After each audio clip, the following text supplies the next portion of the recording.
How you guys doing today? That was our best Survivor weekend ever. I mean, I want to thank all the people that were survivalists that helped out. Would you give them a hand too? Thank you guys.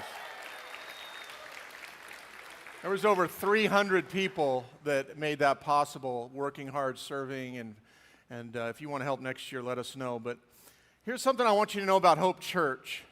Yes, we take God seriously and His mission seriously, but we don't take ourselves too seriously. How's that sound? Can we laugh at ourselves?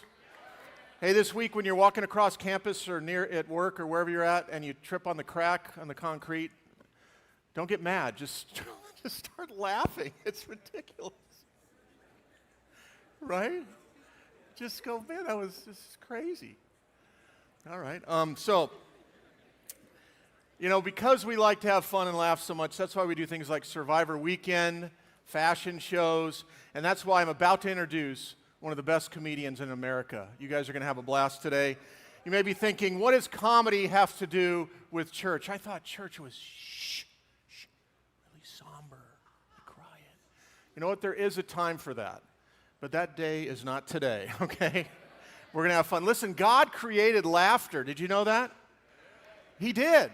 He gave us that ability to laugh. The Bible talks about laughter 40 times in the Bible. In Ecclesiastes 3, it says there's a time to laugh. That would be in a few minutes, everybody, okay? And also, in Psalms 126, verse 2, it says, our mouths were filled with laughter and our hearts with joyful songs of joy. And so, here's the thing. Every one of us laughs. I have a grandson that I see a lot, and he is over at our house, and he laughs, and he's not even 2 years old. He laughs. It's amazing. It's a little baby laugh. I like it. You know, they've done research on laughs, and there's really 3 roots of laughter. You're either a hee-hee, ha-ha, or ho-ho laugher. Did you listen to yourself? I'm going to give you a countdown, 3, 2, 1. And just go ahead and laugh and see which one you are. 3, 2, 1.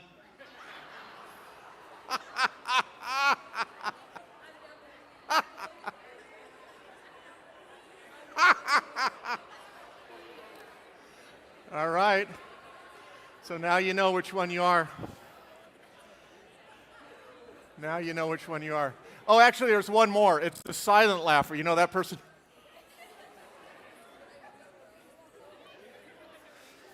Man, that might just be acid reflux. I'm not sure what that is, but hey, listen, we did not create laughter. God created laughter. Give it up for God today.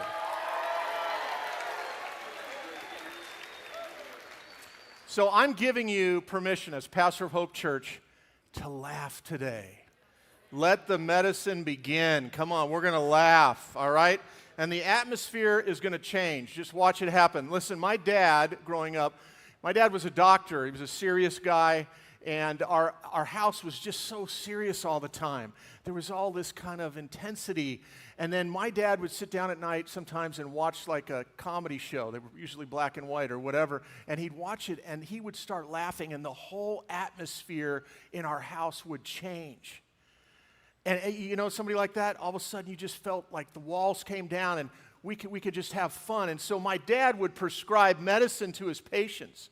But when he would laugh, it would be medicine to our souls. And so I want you to just let it out today. Come on, we need some medicine, don't we? Yes, all right, so here's what I want to do. I want to welcome up my friend in just a minute, but I want to pray first. So would you join me in praying? Because I think there's like a resistance to having fun at church. Like, I think there's just this sense that church should be some place where when you come through the door, all of a sudden, you change into somebody else. And you're just real serious and somber. And again, there's a time for that, but there is a time to just be yourself. Let's connect. Can I just pray the shortest prayer ever? Jesus, come and connect with us as we laugh. Amen. How did that sound? All right, thank you. And the members of the church said, that was a miracle. All right. So you guys ready? A little bit about my comedian friend that's with us today. He's been on the Late Late Show, Comedy Central, That 70s Show. In fact, comedian George Lopez says that he is the best in the business. Most importantly, though, Wendy and I have known Ron Pearson for 20 years, and he is a dear friend. He comes to our house. It's almost like Uncle Ron's over.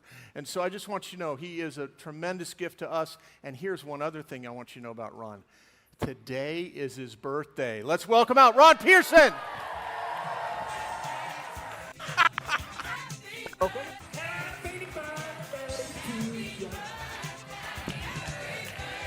It's my birthday! Nothing better than having my birthday right here at ASU. ASU!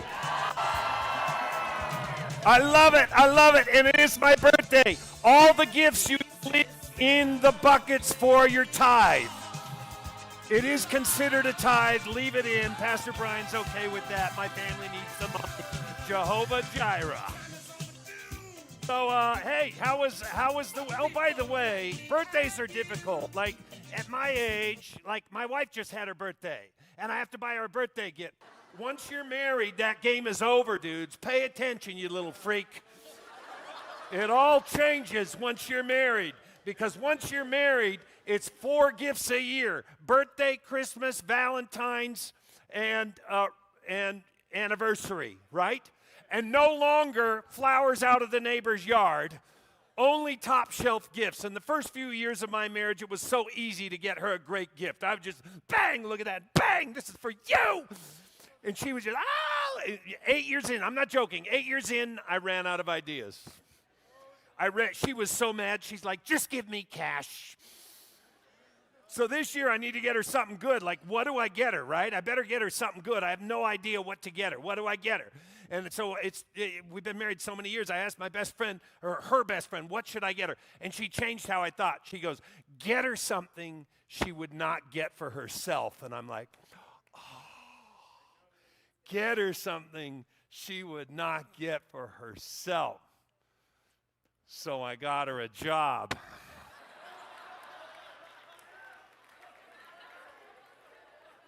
I don't know if we're going to make it to the next year, you guys. Are y'all having fun so far? Good. How was Survivor Weekend?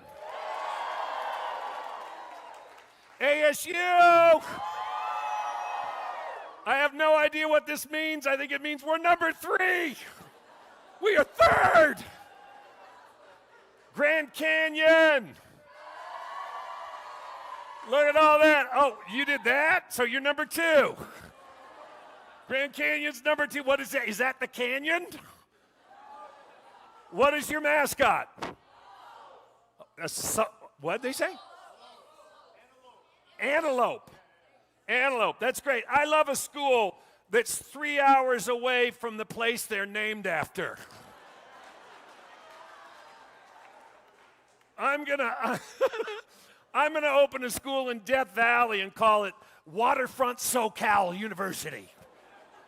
That is great. That is great. You also, Northern Arizona, they're online. Northern, right? We have U of A. What is this? I don't know. We're almost okay, but not quite. What does that mean? Say it again. Oh, Wildcat. Yeah, that's the first thing I thought. Who's teaching you people? And then UNLV. They're not here, but they can hear us. Who else? We have a lot of community college people. If you're here, make noise. Yes, saving your parents money. Best thing ever. Yes, there's one of you. Ottawa. Is anybody here from Ottawa? Come on. They're not Canadian. Ottawa's the capital of Canada. Stay with me, Sparky. Stay with Daddy, all right? Ottawa, you think you go to University of Ottawa. It's not there. And then, how about, but you know what? At least you guys got a campus. University of Phoenix has no campus. Where am I going? I'm going to Phoenix. Online. That's what I'm doing online. It's an online school. I can't slow down for you anymore, okay? Stay with me. Can we rotate him out? Because he's just looking up at me going, I may not be a smart man, but I do know what love is, Jenny. Mama always told me women are like a box of chocolates. It's Forrest Gump. I'm going to go like this when the punchline comes, okay? When you see that move right there, cackle like a banshee, my friend. I love you, brother, right there. Come to daddy. Yes, right there. That other hand. Let's do them both. He's got sisters. What's your name, my friend? I can't understand. Manny. Thank you, Manny. From where? I say. Oh. Are you on drugs, Manny? What is going on in this church? I'm from a cartoon. When I say, where are you from, not where's Manny the name from, what school do you go to? What school? You work? That's your whole goal. He's done it. Give him a round of applause. Way to go, Manny. Where do you work? A phlebotomist? The power's in the blood. The power's in the blood. Oh, that's good. I'm so glad you're here, Manny. That is great. So listen to this. I have a theory about, I want you all to shout out your major on the count of 3. 1, 2, 3. That's great. What was that? You're a little slow. What'd you say? She went, da, da, da, da. What did you say? That is too much. She said organizational leadership and specifically project management. So at the end of, did you put all the chairs up today? That's good. Well, I have a theory. By the way, the loudest response I heard was undeclared. It means they don't know what they're going to do. So I'm sitting here thinking, you know, I went to school at the University of Washington. I studied business. Now I'm a comedian. My parents are ticked. Well, if you think about it, we all spend a third of our lives in school to maybe get by. There's no guarantee you're going to make it when you get out. I've been out over 20 years, and I realized the teachers did not teach us the right stuff. They didn't. Not once have I used a quadratic equation. I've never climbed a rope outside of gym class. The last thing I want to do when I hear a fire alarm is get in a single file line and not talk. They taught us the 3 R's, right? What were those? Everyone. Reading, writing, and arithmetic. Writing starts with a W, arithmetic with an A. How can we trust these people? And look, they don't even know the 3 R's. You're the younger generation. For you, 3 R's, recycle, reuse, and renew. That's the problem with this country right now. Oh, my word. And for years, when I was growing up, they're telling us metrics coming in. The whole world's turning metric. You have to learn metric. Where is it? The only people using metric now are the drug dealers. These people were F students, now they're wealthy. That's not fair. They deal in grams and kilos. And if you don't pay them, they'll come after you with a 9mm.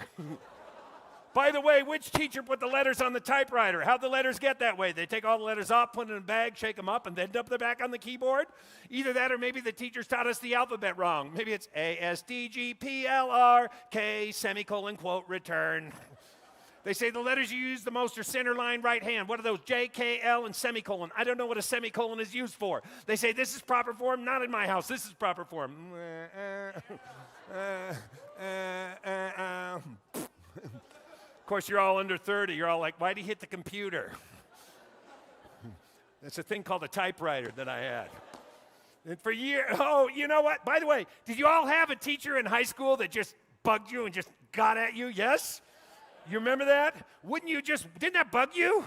Wouldn't you just once like to answer that back and go, why, yes, I would like to share my thoughts with the rest of the class. Yes, I did bring enough gum for everyone else. Yes, I do kiss my mother with this mouth.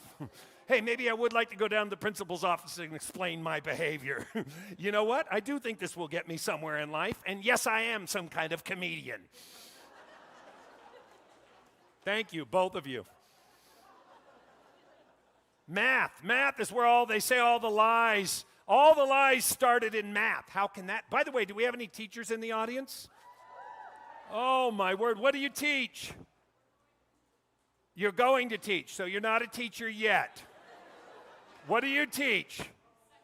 Second grade. We'll give you a nap in a minute. Right now, we're going to do heads up, 7-Up.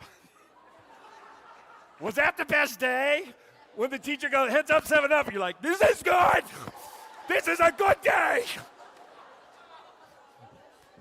Oh, man, that was the best day ever. Who else? Where's another teacher? What do you teach? What? Science, technology, and what's E? Engineering and math. All right, young single men. She's going to make cash. Marry her now. Marry her now. She's got, oh my word. And just get her flowers. Just go get her flowers. Go up and say, I need to go out with you. Do we have another teacher? Back there, what do you teach in the back? 6th grade. Oh, so she's a little better than you, 2nd grade. What do you teach? I teach martial arts. Martial arts? Wah! We'll get into that later. Who else? What do you teach back there? Kindergarten. Oh, I love it. I love it. That is great. How about a round of applause for all our teachers?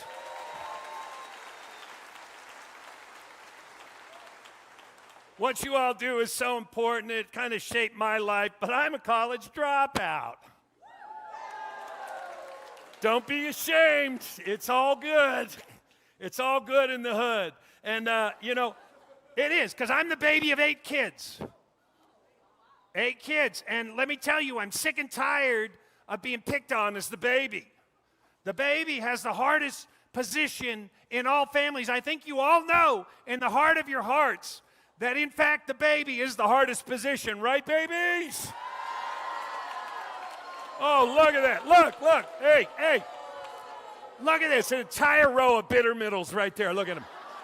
You cross the line right there, Mr. Funny Man. Middle kids, make some noise. Oh, yeah. Oh, we had it the hardest because everybody forgot about me. Yes, we did. Let's move on.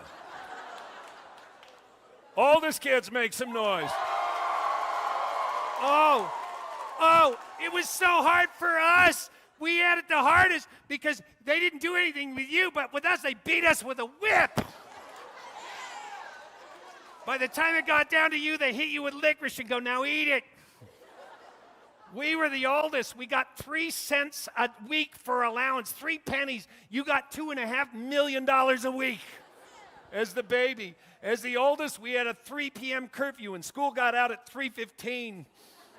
That is nothing, oldest kids. They loved you. They loved you more than us. They did. Oh, yes, they did.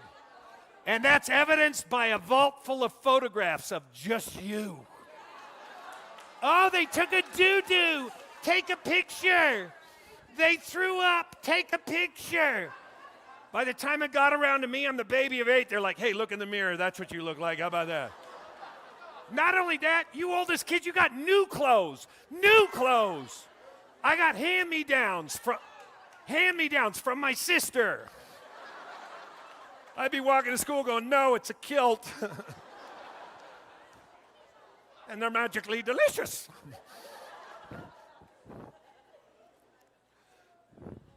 But the baby was the hardest. Why? Because we paid for every bit of spoiled from you older kids. You tortured us like little. I was my brother's little science project of life where he would my brother would walk up to me with a battery and go, Ronnie, lick this battery. Just lick the battery. I'm like, are you sure the car won't start? My brothers made me go down a freeway on-ramp on my big wheel. Merging was hard. My brothers used to give me wedgies, but they'd pull them all the way over the top of my head. No joke, it's called a covered wagon. My brothers used to give me a rocky road wedgie. That's a handful of gravel down, then pull up. And then they give me a Susie, that's up the front. And a beauty bark Susie, that's bark off the ground. Beauty bark Susie, rocky road wedgie, welcome to my world. But the worst torture of all was this game called Hot Hands. You remember Hot Hands? Do I have a male in the crowd that would like to play Hot Hands? Look at that kid's hand go up so quick. Get up here. Give this guy a big round of applause. Come on, buddy. Right up there. Right up the stairs. Chop, chop, Buttercup. Give him a round of applause, everybody. Come stand right over here. Look at you, young man. Look how excited he got. What's your name? My name is Anakin. Anthony? Anakin.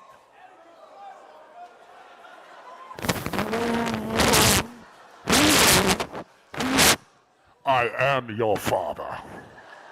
Anakin, so were you named after Anakin Skywalker? Yes, basically. Basically. Do you have, this is my sister Leia. Luke. How many brothers and sisters do you have? I got one brother and one sister. What are their names? Brielle and Caleb. Huh? Brielle and Caleb. Thank you. You need to work on your diction. What are you studying? Are you at ASU? I am not at ASU. Where are you at? Look how good he is now. I am not. Where are you at now? I am joining the Navy. Come on!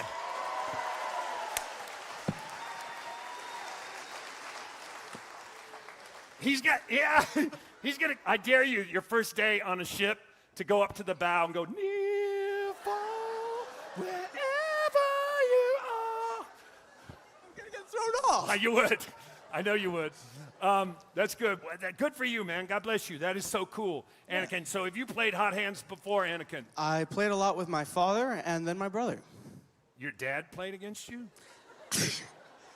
We played a lot of things. It was pretty fun. Okay, this is getting a little weird.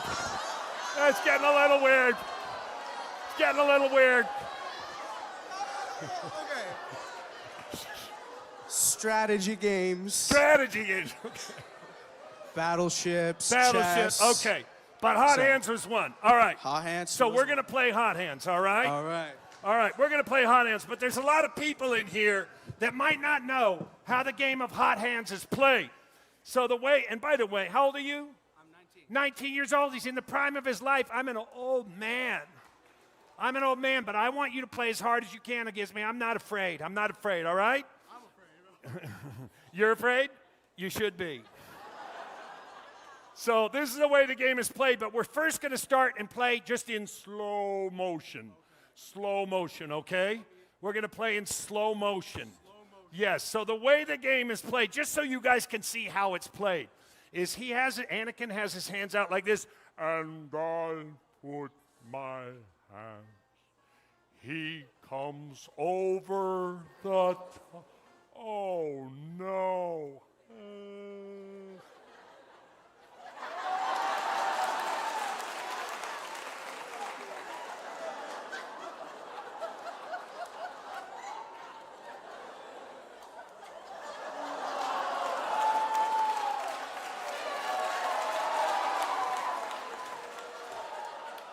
Anakin, in slow motion, all you had to do was that.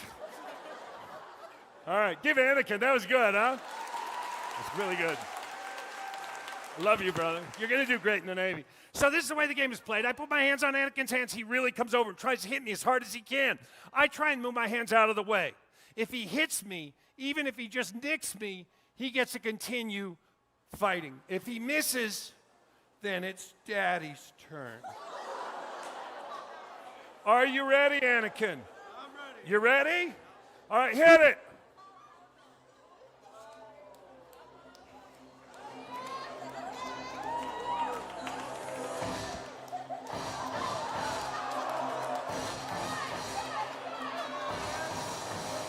All right, Anakin, make it hurt, kid.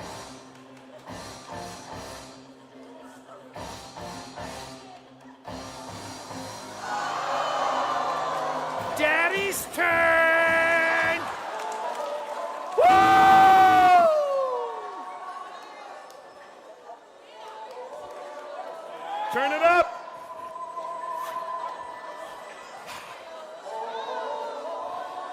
Wow!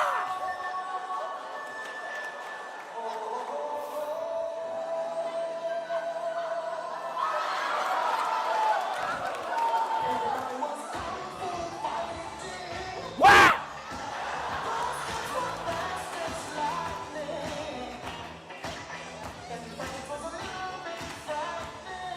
Wow! There we go.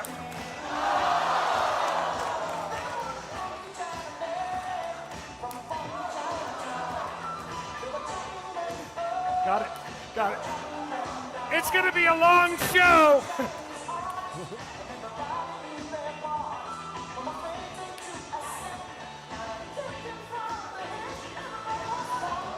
Give him a big round of applause. Come on, give him a big round of applause, everybody. Anakin, you got guts, man, and I'm glad you're serving our country. Give him a big round of applause. I need more juice on this. More juice on this. This is great. Way to go, Anakin. That was awesome, man. Proud of you, kid. Give him a round of applause again. Oh, man. Oh, man. Is it me? I'm glad you're serving the country. Is it me? Or has our country changed a little bit in the last 5 years? Yes or no? Yeah, some people think it's for the good. Some people think it's for the bad. I personally think, I'm just going to say it, Anakin's a tough guy, but I think your generation's gotten a little soft. I think that's our problem. You can agree or disagree. It's all cool. It's all cool. But I think y'all, I know, this guy wants to kill me now, but you're a little soft. You're a little soft. But it bothered me. Like, it bothered me in my real life. Like, why are we soft? So I asked my friends, why? And everybody has a different answer, but I figured it out. You want to know what it is? What? Vaping. We need to get back to cigars, nicotine the way God intended it. I only started smoking cigars 2 years ago. I had no idea. It makes you a man. It gives you big cigar energy. I'm not making that up. My kids listen to me now. Just because I have a cigar? Apparently so. But you think about history. Think about history. Winston Churchill stopped World War II with a cigar in his hand. Michael Jordan, best basketball player of all time, always has a cigar in his hand. You would not see Fidel Castro trying to lead Cuba with a vape pen. Dentro de Cuba.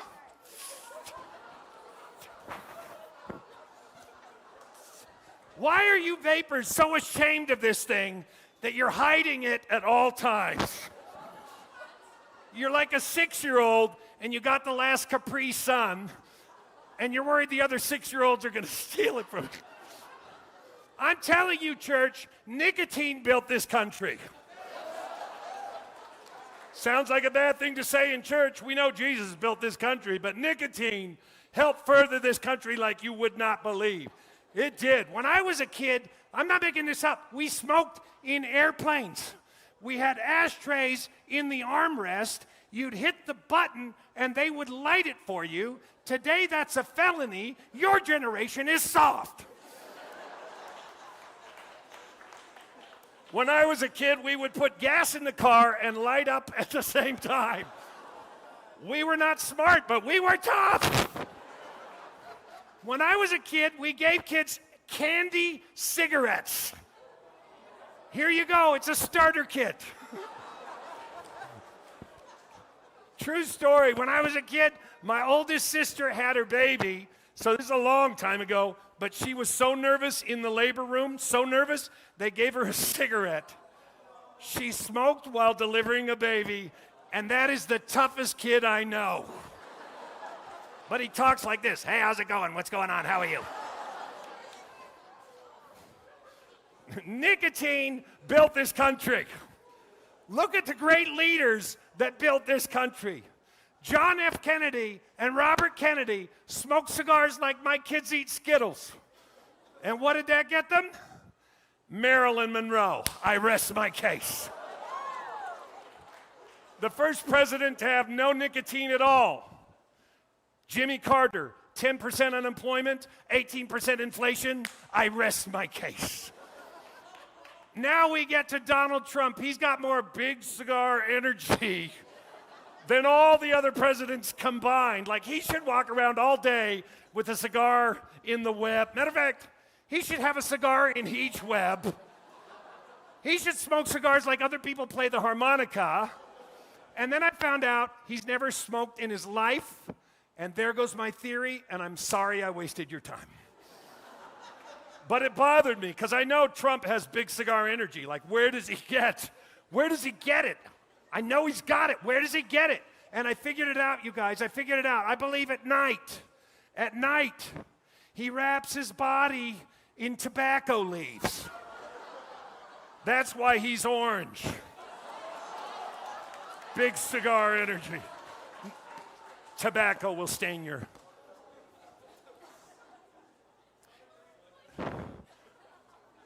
Vapors are very ashamed right now, I can tell. Hey, are you guys having as much fun as I'm having? Good. You know how you're born into your family and you're just kind of going along like this in your family and everything's normal. This is just normal. But everyone out there looks at you and goes, well, that's not normal. But you can't see it because this is just your life. Does that make sense? Yeah. And then the prism of life goes like this, and God shines light in. You're like, oh, I'm not normal. Okay, I'm old, and this just happened to me 5 years ago. Kid you not. 5 years ago, I was finally diagnosed with ADHD. We are the funnest people in the room. We are the funnest people in the room. We put fun in dysfunctional. I asked the doctor, what does it stand for? He told me, attention deficit hyperactivity disorder. I said, nope. For me, it stands for another dang heck of a day. That's what it's going to be. And my kids go, no, it stands for Adderall does help, Dad. But so I get a lot of labels put on me, these labels. One label is that we're loud, and I am.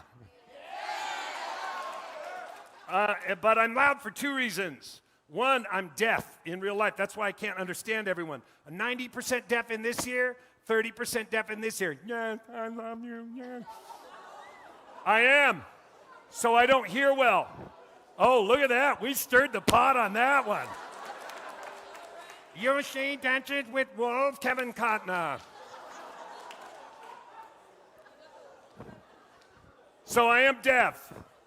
So I'm loud for that, and I'm also loud because of ADHD. Bam. Number two, the other thing that we get is that we're easily distracted. Squirrel. I have the attention span of a Kardashian with a new husband. Oh, wow, struck another nerve. Kardashian fans. Sorry, I'll redo that. I have the attention span of J-Lo with a new husband. So, but those are just labels, you guys. I want to know what's going on in my brain neurologically, what's actually going on. And the doctor told me in depth. He told me in depth, but I couldn't follow him. But one thing that stuck in my brain is that I have a neurological disorder. Neurological meaning my brain. Disorder means I can't organize for nothing. My trunk is a mess. My desk is a mess. My closet is a mess. I watch episodes of Extreme Hoarders, and I'm like, I like your filing system. Piles, it makes sense. And my poor wife has OCD. She has OCD, I have ADHD, and my child has IBS. Together, we're like half of the alphabet. But some of the things that go on in our brain are interesting because the doctor's sitting there and he tells me, he tells me, first of all, that I need, should we give you medication? And I go, well, I'm older now, I've never been on medication. And he goes, Or have you? I go, what are you talking about? He goes, how much caffeine do you have? I go, oh, by the gallon. Mountain Dew! And he goes, you're self-medicating without knowing it. So I said, well, what's the process? If I take Adderall, for example, what is that? And he basically goes, it's speed. I go, what? Speed? He says, yes. I go, that's smart. Let's give speed to the hyperactive kid. Let's watch him explode. This will be fun. That doesn't make sense, you know? But then again, alcohol is a depressant that makes you feel good. And 2 wrongs don't make a right, but 2 rights made an airplane, and 3 rights make a left. So if you follow that, you have ADHD. So he explained to me, I said, that doesn't make sense. Why this speed? He said, if I was to scan my brain, like if you scan your brain right there or your brain, you have a normal brain. You've got all this activity in your prefrontal cortex. It would be all lit up with activity like a free clinic after a Charlie Sheen party. And if you scan my brain, there's not a lot going on there. It's like the beginning of Pirates of the Caribbean, where it's dark and you're floating along, and there's an occasional firefly going. Pff, pff. But when we take the Adderall, it brings our brain up to normal functioning. Then he told me the statistics of what we go through as ADHDers. He goes, Ron, you have a 50% chance of having anxiety. I'm like, well, that makes me nervous right there. He says, Ron, you're 1.5 times more likely to be an addict. I'm like, you want to bet? 10 times more likely to have an eating disorder. And he said that I have a 20-year lower life expectancy. Isn't that crazy? 20-year lower life expectancy. That makes my wife so nervous and relieved at the same time. But I'm sitting there, and he goes, are you depressed? And I go, yeah. He goes, why are you depressed? I go, because you just told me all these things I got to live with. I realize I put my kids through this, my wife through this. Now I have to climb this mountain for the rest of my life. And the next thing he told me, you guys, blew my mind. The next thing he told me made me go, oh, I'm actually lucky to have ADHD. If I had to start my life over and had to pick something, I would take that. It's actually my superpower. It's probably the best thing that's ever happened to me. Do you want to know what he said? Not enough people. I'm not telling you guys nothing. You want to know what he said? He said, Ron, I don't know if you know this, Leonardo da Vinci probably had ADHD. Albert Einstein probably had ADHD. I said, your clue there, anybody that combs their hair with an egg beater probably had it.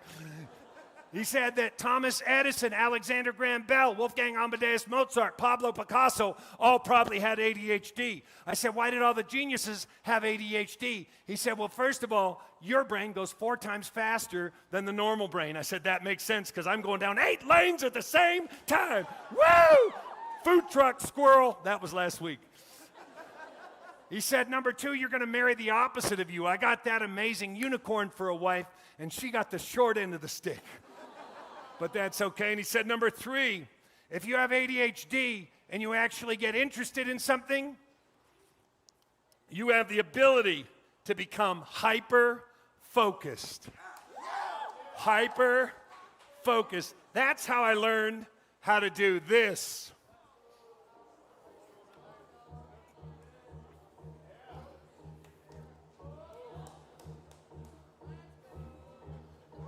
Fade those lights. Clap along.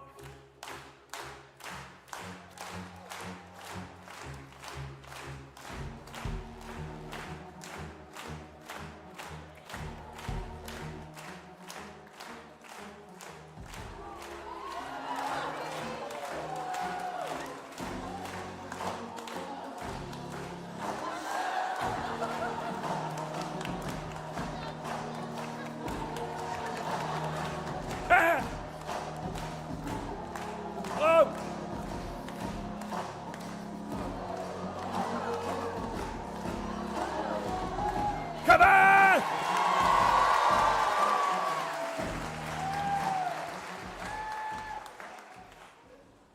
Blame it on my ADD. And blame my ADD on my DAD because it's genetic. So when I was a kid, I got hyper-focused on juggling when I was a kid, which allowed me to set a world record for juggling at the age of 15 on the Jerry Lewis Telethon. When I was 19, I went to the World Championships. I took 4th in the world.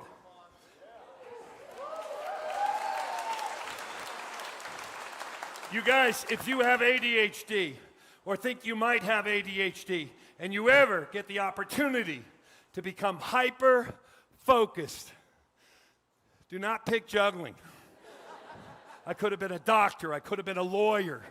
Even my kids are embarrassed. Like, Dad, you're a carny with teeth. What the heck? Y'all having fun? Yeah. We got to get moving. I'm so far behind. I've been having so much fun with you guys. Let's get some juggling going, shall we? That is great. Excellent. Excellent. If you guys haven't seen juggling before, it looks something like this right here. Thank you, all of you. You're so kind. No, no, no, it's too late. Does anybody know what this is? Pretty darn good juggling, you little cheese weenies. Come on. Hold on 1 second. Hey, does it make you nervous? You're not freaked out? She's down here going, whoa, I'm at a rave. Coachella. Coachella. Quick impression, me trying to play with my older brothers and sisters as a child.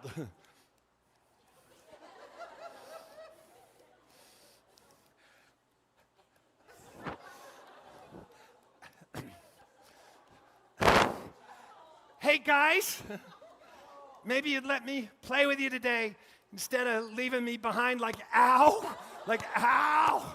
True story. Quick impression, Taylor Swift. Ooh, very flat. Shake it off, shake it off.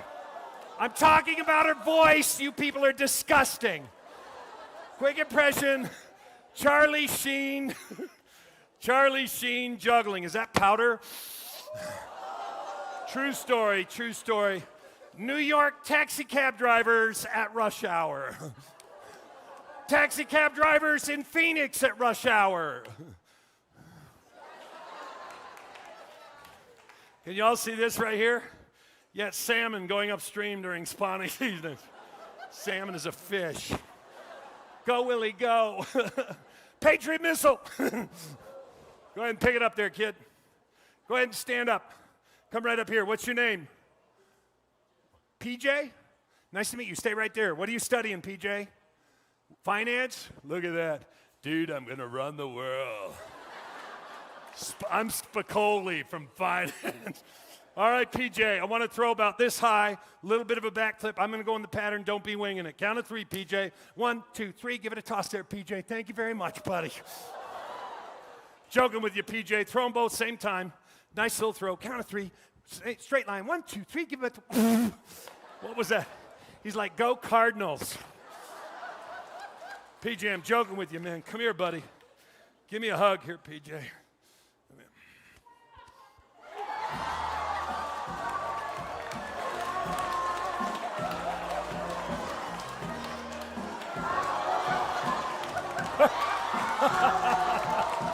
That's great, PJ.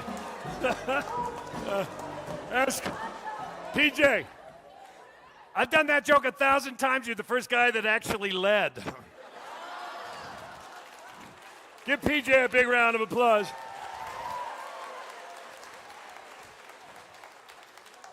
Hot hands, guy. Is this yours? Okay, here you go, brother. Here you go. Thank you, man. Can I show you guys a new trick, yes or no? Yeah. Hopefully it'll work. We'll give it a shot. Let's give it a shot.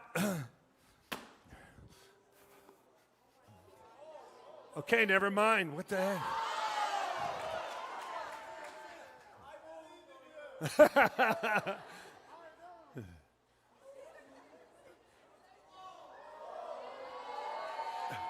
Hey, shut up! I got a chair on my face. You ever have a zit that really, really hurts? Do not put a chair on it. Who wants gum?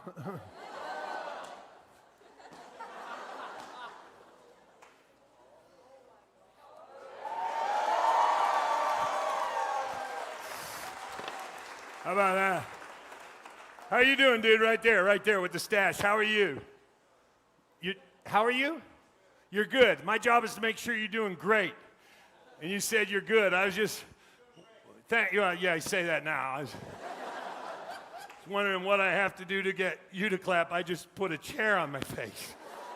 You're staring at me like my family does. You make me laugh, you little pansy. That's my mom. I put a chair on my face for you. Is there anything at all I could possibly do to make you happy, young man? Excuse me? Put the ladder on my face? I was pointing to the unicycle, the finale of my show. Oh, a lot of Christian love at your church. I'm one of the king's kids. Put the ladder on your face. Fine, everybody else was fine with the chair, but not that guy. Not that guy. Everybody else was fine.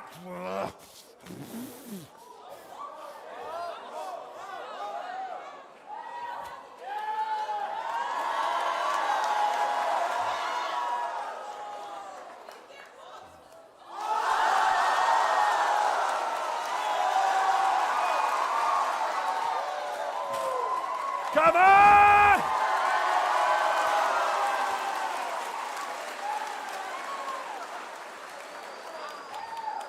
I'd like to thank Jay Leno for teaching me how to do that trick. He doesn't even balance it, he just sets it down. I need some brave volunteers willing to help. All right, come on up. Give this girl a big round of applause. I need strong young men. Are you that strong? I'm kind of doubting it. I don't mean that in a negative way. I literally need really big. You're big. Get up there. Get up there. Get up there. Are you strong? Like super strong? All right, get up there. Wait. We have more than one. Hi. Oh, we got two. Okay, let's make this work. Thanks for coming up. Hang tight. Chop, chop, buttercups. What? Good night. What the? Oh, my God. What'd you guys do? Like, trip the other day and land in some oxidizing stuff? Shoot. My God. What do you do? Show up at the same barber and go, I want to look like him. That is cool. All right. Girls, this will be real simple here. How can we do this? Let's see. Let's see. Come on over here. I need you come over here. Hold on to the ball. Hold on to the mouth stick. Hold on. Come over here. Hold on to the clubs. Okay, she's in front of you, so we'll just do it this way then. All right, I need you to march over here and leap right on top of this. Hold on, put everything in one hand. Hold on to the seat. Count of three. No, it's a joke. Get down. Oh, my word. Wow. I bet she's a lot of fun at home, huh? It's like, hey, we're going to clean the oven today. Go ahead, crawl in. What's your name? Kylie, nice to meet you. You go to ASU? Okay, what do you study? Business law. Okay, there's a lot of laws you could have broken. What's your name? Lanaya, where are you from? Oh, man, this is going to be a long show. Where were you born? How about that? Mississippi, I love that. Where do you study? What do you study? Boy, they let anyone in these days, don't they? No, you can't stop. What? Oh, what's it? Forks? It's fork stop is what you say. Forks up. See, I can't hear anyone. I heard fork stop. Okay, everyone stop. Come on over here, cupcakes. You on that side, Lurch. Get over there. No, right here. Gosh. What are you studying at ASU? Mechanical engineering. Yeah, right. Good luck. Are you really mechanical engineering? That's good. I'm impressed. Get over here. He just looks like that guy in high school that did way too many drugs. He's like,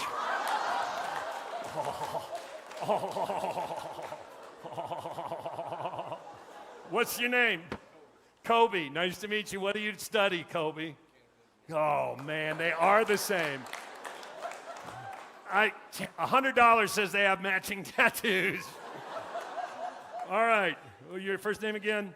Tyler, put your right foot in front of the unicycle. Kobe, put your right foot behind the unicycle. Hurry up. We're all holding on with both hands. Going up, going up, going up, going up, going up. You're going up there, Tyler.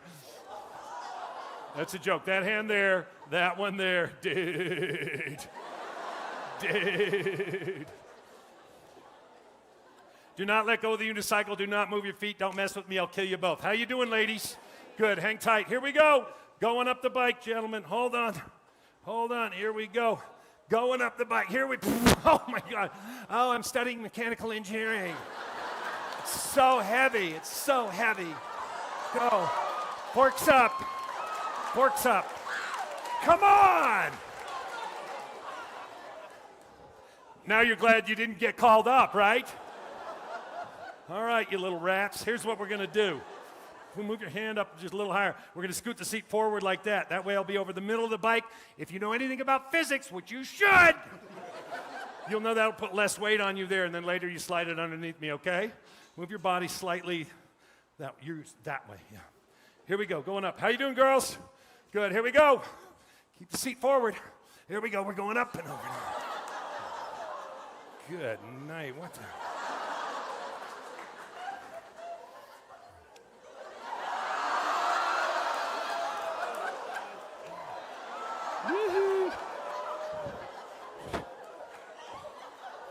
Move your elbow out. There you go.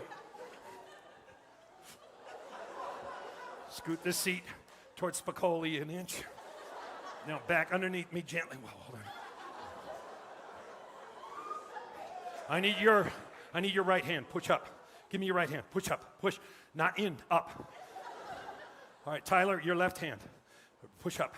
When I say now, let go of the unicycle, move your feet, but don't let go up here because I'm not very good at this. Count of 3. 1, 2, 3. Let go, let go, let go. Hold me up, hold me up, hold me up. You guys suck, man. Help me out. You guys suck. Mechanical engineers are weak. We are the world. Start it. Oh, yeah, Tyler. It's coming to you. Wait, hold on. Just leave your hand right there. There we go. All right. What are your names? That's correct. The other one's not so sure. What's your name? Kylie. Come on over here. Kylie, you stand right there, right there. Lanaya, come over here. Oh, just stay there, stay there. Okay, hold still. Look forward. Okay, don't move, don't move. Don't move or I'll pull your head right off. Hand me the ball, hand me the ball. Very creative. Hand me the mouth stick, the wooden thing, goes in my mouth. Little higher. It's like trying to take communion from a dyslexic priest. All right, Kylie, all 3 clubs. You know, right here, right now.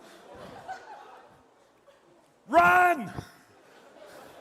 Give them all a big round of applause, guys.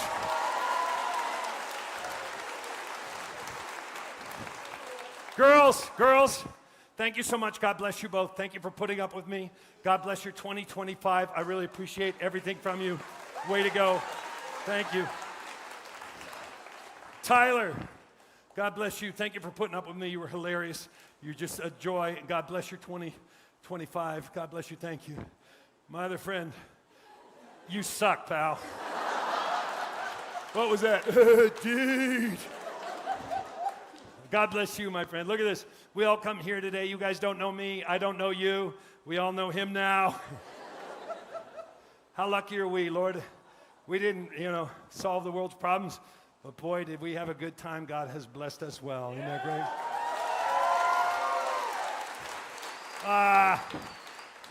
All right, my tire is 100% flat.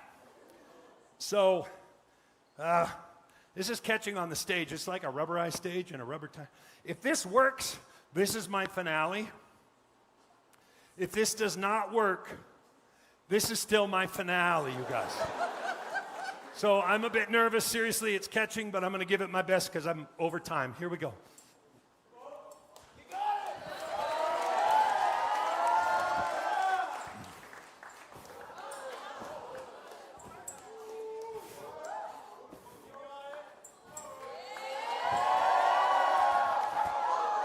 I got it. Ah! I'm trying to focus.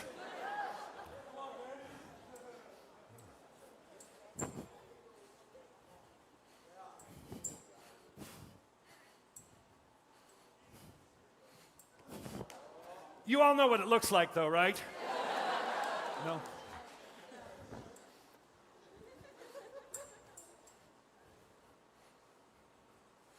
Oh, that was it. Hold on.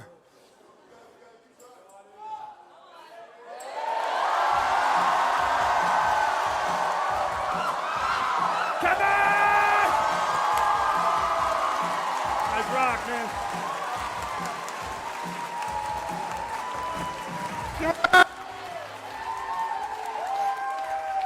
Give it up for Ron Pearson, everybody. Hey, Ron, My let's... glasses. Oh, that's under there. Don't lose That's that. I do. I'll forget it, and then I'll be at my next show and won't have it, Brian. That's what ADHD does, Brian. Oh, you want? Here, let me get you a mic. Oh, look at how good he is. Give it up for Austin.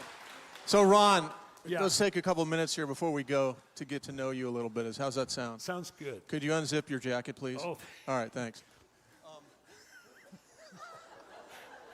You have no idea how funny that is.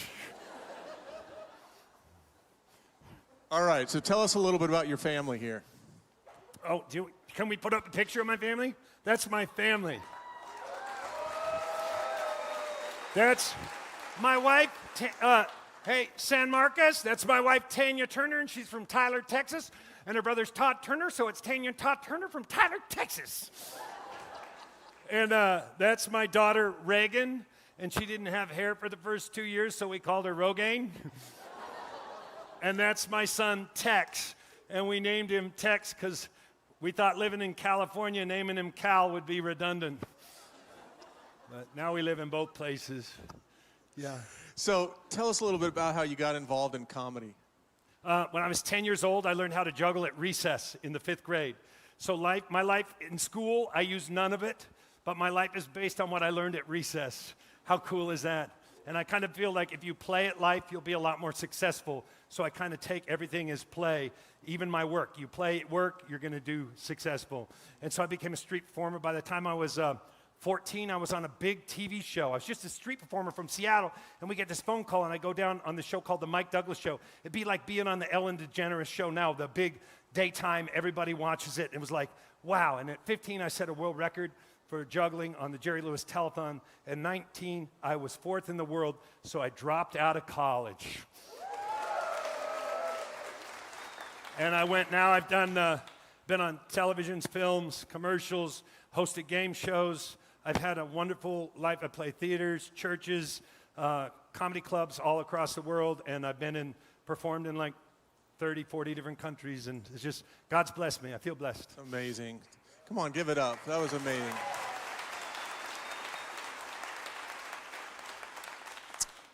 Ron, I know your story pretty well, and would you give us a little bit of your journey of faith before college and in college? I told you I'm the baby of 8 kids, right? And 8 kids is like a regular Catholic family or a really small Mormon family. But God blessed us with great parents, because literally 2 of the kids in my family were adopted. Isn't that awesome? But my parents never told us which 2. That'll mess you up, man. I was talking that over with my brother, Lee Fong, and he thought it was Abdul. I thought it was the twins. No one really knows. It's a true story. 2 were adopted. I didn't even know anyone was adopted till I was 11. But when I was 7 years old, my dad went in for a doctor's visit, and they go, "Oh, you're not going home. We need you here. You're probably not going to make it." And 2 weeks later, he died. And it was amazing, because I was able to see God's hand in my father's death, even at 7 years old. My dad was, we were Catholic, went to church, but I don't know that he was what we call born again. Might have been, meant not. I'm not going to be the judge of that. But he had a client that was a big Christian author and a big Christian pastor, And he gave my dad a book to read called 9 o'clock in the morning. My dad read it on his deathbed and accepted Christ. And 2 days later, he died at exactly 9 o'clock in the morning. Exactly. God had his hand in there. Also, we were being sued by this family. My mom had 6 kids at the time and only $100,000 she couldn't work. She had no job. How am I going to do it? And this family's suing us for $34,000 of it. My mom said she had a dream. She said it was the most beautiful, not a dream, she heard words in the middle of the night. She said they were the most beautiful words, voice that she'd ever heard. She said it sounded like it came across the whole universe. It said, read James chapter 3, verse 5, then 3. So she got up in the morning and said, God, what do you mean by this? She finds the chapter. All of chapter 3 is about controlling your tongue. Like a small flame can set a forest on fire, like a rudder, small rudder can turn a giant ship, your tongue has the same force. So my mom's thinking, well, I was going to lay a big guilt trip on this lady for suing us. How are you going to do this to us? So she chose to obey God and listen to what God had told her and control her tongue. So she brought my godfather, who was a strong Catholic at the time, and he was the intermediary, and he did all the stuff, and my mom held her tongue. And in the middle of the meeting, the lady got so mad, she stands up, walks out, turns, and then says, how much do you want? And she wrote us a check for $4,000. So I saw God's hand work in person, how God takes things and turns them around for our good, even in the midst of my tragedy of losing my father.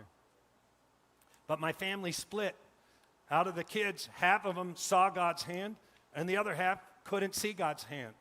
So they got into drugs, alcohol.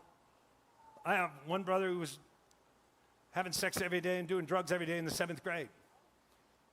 It became a violent household. It became a real split. And then one day, as we're adults, and my brother has a big problem with drugs and alcohol, I just looked at him and I said, Roger, can't you see God's hand in Dad's death? And he looks at me and he goes, no, God effed us. God effed you, God effed me, God effed Dad. And when he said that, I'm like, oh, he's still 11. He's still an angry 11-year-old. So it's very funny. We can all have the same experience in the same family, and some see God's hand and some not see God's hand. I don't know what you all are going through, but all of us go through something. I'm just telling you, he's there. He's there in your midst. My brothers are now sober, and slowly the whole bunch is coming to Christ.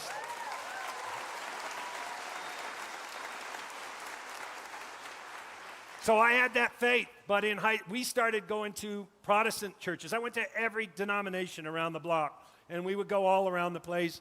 And but I never had a group. I was the only Christian I knew at my high school. There were others I found out later, but none of us connected or talked. We didn't know it. So I was alone. And so I never had a group. And then when I went off to college, like you all just did, my parents were gone. My stepfather and mom were gone. My brothers didn't give a rat about me. So no one said goodbye. No one helped me pack. I borrowed a friend's pickup truck, threw my stuff in the back, and left. And I got to school, and I was very alone. I was a succeeder. I was excellent at school and excellent at juggling and sports, and I did my thing. But I was so broken. You can be a believer and be broken. And I remember sitting my freshman year on a Saturday night, and I had so much abandonment from other people, my family and other friends. I said, no one ever gets in again. I just put a wall down. I said, I'm sick of it. I'm done. There was a song by Simon and Garfunkel. It says, I am a rock. That became my theme song. I'm a rock, I'm an island. And a rock feels no pain, and an island never cries. And it helped me at the time. It gives you a power to shut off, move on, succeed, but it doesn't allow you to feel, and it doesn't allow you to connect. So what helped me then kind of destroyed me in my later in life, because when you're shut off from everyone, you're still desiring to fill that hole. You even are slightly shut off from God, even though I'm a believer, because no one ever had my back, you guys. No one ever had my back. I just alone. So you even put that on God a little bit.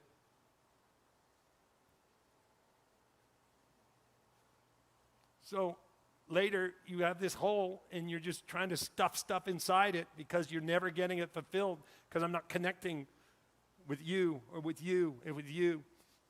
I even get married and I still have that wall up without even knowing. It's just been there my whole life. So she can only feel so close to me. So then you have to numb the pain, because the pain comes. So what am I going to do? And then you just numb it with whatever your addiction. So I broke out into addiction. Mine's intimacy disorder. That's what I have. That wall is called, it creates an intimacy disorder. So I'm in college. One thing that helped me there, when I was at college, I met this kid, because I tried a couple of churches there and I didn't feel connected to anyone. And one day I'm walking across campus, and in our campus you could have dialogue. And so people would have totally opposite, and they'd start talking and a crowd would form, and you just enjoy the show. Because universities should be areas of thought, and let's debate, let's let it happen. I don't know if you guys get that now. It's a little bit more dicey now, I think, unfortunately. But anyway, there's this guy across the way. He's got a mohawk. And I notice he and I are laughing at the exact same stuff. And I go, well, I don't know what I have in common with him, but I bet a lot, because, so I met him, and it turns out he was abused as a kid. He was a runaway. He lived on the streets, but he was a believer. And he goes, you got to come with me to this place called the College Inn. There was a University Presbyterian Church, and Tuesday nights we would have 250 kids at 10:30 at night till 12:30 at night, worshiping and sharing. And this here is the closest thing I had to that, and that saved my world at that time. That was so good. And what you guys have here is this ability to be real and honest and share and connect, and that's what he gave me from that. Man, thanks for telling us all about that painful time. Yeah. Now, you mentioned connection. Yeah. And I know you have a group of guys you connect with now. Talk about how important that is. Yes. So because of my intimacy disorder and my addiction problem, once you start connecting with other people and other groups, so I have several men that I connect with that know everything about me, including this little freak right over here. It's true. And when they still love you and you're not abandoned, like I was always abandoned before. And I never knew why I was so abandoned. And now I can be real and myself with other men and connect to them. And it's helped melt away this. So now it's the best thing, because now I can feel. I was so disconnected from my emotions. How are you? Fine? All the emotions are in there. I could never identify a single emotion. They're all in there. I'm fine. What do you mean, how do you feel? It made no sense. Now I can actually feel, I can express it, I can share and get a response. Life is so good now. And the fact that I have such a loving wife and a loving family, and they didn't abandon me, it's beautiful. So, what do we say to Ron today, huh?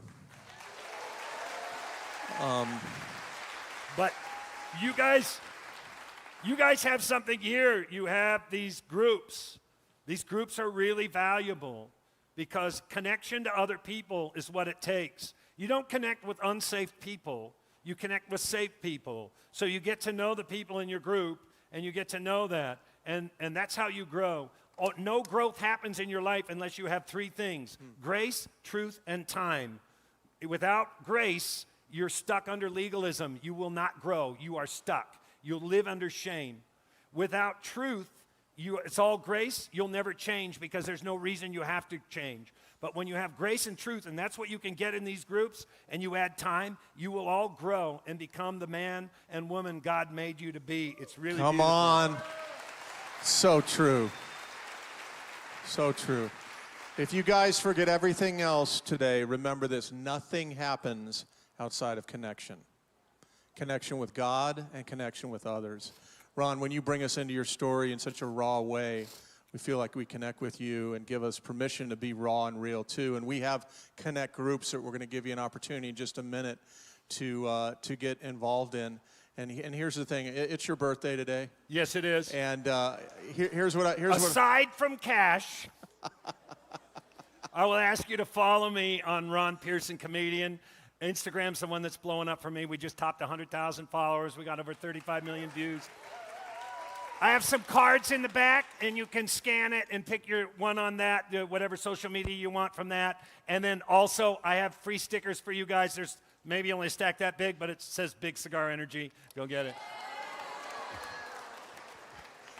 I want to say this on your birthday today, Ron. You know, a lot of times we say happy birthday, but I am better because you were born.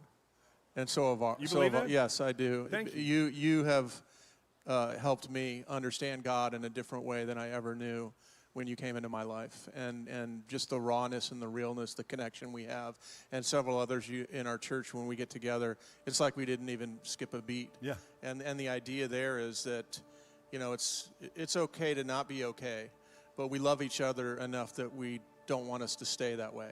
It's okay yeah. to not be okay. Yeah. That's beautiful. But if you love somebody, you don't want them to stay that way. And so that's what we really believe, that in our connect groups, we want to be known, loved, challenged, and celebrated. And so guys, listen, don't leave here today disconnected. Leave here connected. And we're going to put a QR code up here right now. Ron and I are going to stay up here. Just take out your phones and just mark that you want to be in a connect group. Someone will get a hold of you. There's nothing like being able to be raw and real and connect with people that love you and are going to walk through the tough times and the good times with you. So let's take a moment and do that. We know that it's been a tough week for a lot of people, and laughter really helped today, didn't it? But we're not going to stop there. We want to pray for you if you need prayer. We're going to have a team down front here. If you just need some special prayer, someone just to put their hand on your shoulder and say, hey, the Lord's with you, and pray for you. We want to be available afterwards. So come on down front if you need that. And then if you want to do something about the spiritual climate in America on college campuses, we're going to have another round of prayer circles in our church starting this week. And you can sign up, and our announcers are going to tell you about that. And so we're going to be circling the campuses, the 24 campuses that we're ministering on, in prayer again, that God would show up in people's lives. How's that sound? And so to dive into that. And so as we close today, I want to have Ron pray for us, and then I'm going to close in prayer. Ron, you want to kick it off? Lord, we just come before you right now, and I just praise your name. I just honor you and thank you. I thank you for your grace. I thank you for your love. I thank you for your peace. I just pray for this church right now, for every kid in here that's hurting, alone, lost, broken, has things they don't know how they can solve or get around, and life seems too much. I just pray for your Holy Spirit to come down. Let your light shine. Let them know that you are in their midst. You will not leave them. You will not forsake them.